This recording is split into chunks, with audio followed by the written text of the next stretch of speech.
చేతులుంటాయి. కాళ్ళకాడ ఆదిలక్ష్మి భూలక్ష్మి పాదాలు పడతా ఉంటారండి. వారిని తిరుపతిలో ఏమంటారు బాబు? తాయారమ్మ పుండ్ర కామాక్షమ్మ అంటారు. మనమైతే శ్రీదేవి గోరేమంటామండి. అంటే మహానుభావుడు గోవిందరాజులు అంటే జగదేక వీరుడు సూత్రధారుడు. చేతిలో సంజీవ రేఖ ఉంటదటండి. జరిగేది జరగబోయేది కూడా తెలిసేదటండి. తెలిసేటండి. అవునండి. లిల్లీ పూలతో కప్పబడి ఉంటారు. ఉచ్చార సిమటలెట్టు ఉంటాయి.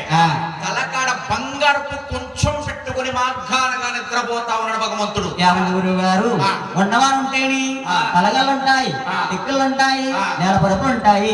గోవింద మహారాజుకి తలంపాడు కొంచెం పెట్టుకున్న కారణం ఏమిటండి? శ్రీని గారు గోవిందరాజు చూసారా?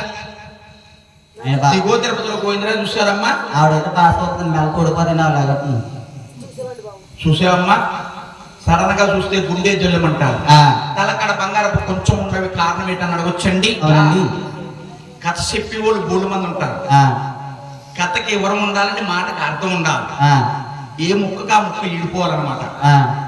అంటే పూర్వం శ్రీ వెంకటేశ్వర స్వామికి వచ్చే ఆదాయం అటండి సిల్లి డబ్బులు, రాగి డబ్బులు, కాసులు, మోరేలు, ఎండు రూపాయలు, అనాలు, లేబుళ్ళు వచ్చేటండి. వచ్చిన ధనమంతా కూడా దిగో తిరుపతి వచ్చేదటండి. ఇప్పుడులాగా 500 కాయంతాలు, 200 కాయంతాలు, 100 కాయంతాలు కదటండి. రాగి జల్లెలతో జల్లించేవారట. అటువంటి ధనమంతా మహానుభావుడు గోవిందరాజు బంగారపు కొంచెముతో కొలిసి కొలిసి కొలిసి కొలిసి కొలిసి అలసిపోయి తలకాడ పెట్టుకుని మాఘానగా నిద్రపడటండి. ముచ్చార చెమటలట్టి సడన్ గా చూస్తే ఉండే జల్లుమంటదండి. దిగో తిరుపతిలోని పీటగాలేస్తారు గోవిందా నాయన. రెండో కాకరపానికి ఎవరు జనమాలు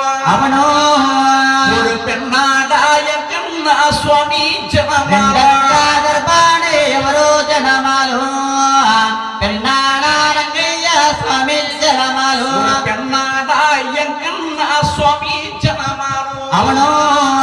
పెన్నాడా తీర్థాలు మాయచ్చు పెన్నాడాయంకన్న స్వామి జలమాలు పెన్నాడా తీర్థాలు మాయచ్చు.